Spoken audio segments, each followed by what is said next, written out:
ሲካሄድ የቆየው የ2017 የሀጅ ጉዞ ምዝገባ ተቋርጦ መቆየቱ የሚታወስ ነው። የኢትዮጵያ እስልምና ጉዳዮች ጠቅላይ ምክር ቤት የ2017 የሀጅ ጉዞ ምዝገባ እስከ ረመዳን 29 መራዘሙን ዛሬ በሰጠው መግለጫ ላይ አስታውቋል።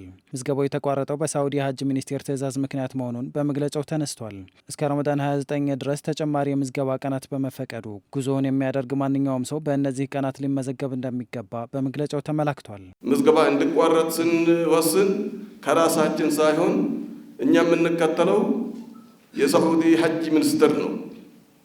ሀጅ ሚኒስቴር በሚያስቀምጠው መርሃ ግብር ነው መንቀሳቀስ የምንችለው። መዝግቡ ስል እንመዘግባለን፣ የሚቀበሉት እነሱ ናቸው። አቁሙ ስል እናቆማለን። መዝግበን ከህዝባችን ገንዘብ ተቀብለን የማይሄድልን ከሆነ እንቸገራለን። ስለዚህ ነው ተገደን እኛ የምናቆመው። አቁመናል።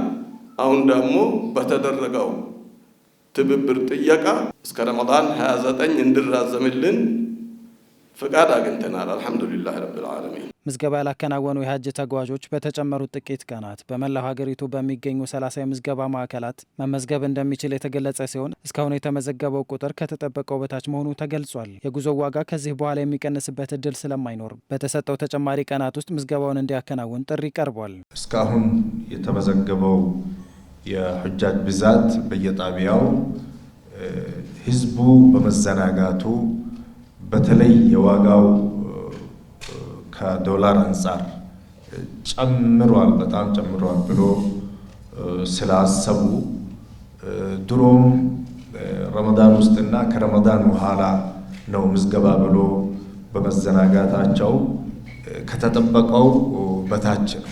ዋጋው በጣም ትልቅ ስለሆነ ሊቀንስም ይችላል ብሎ የሚያስቡ ሰዎች አሉ።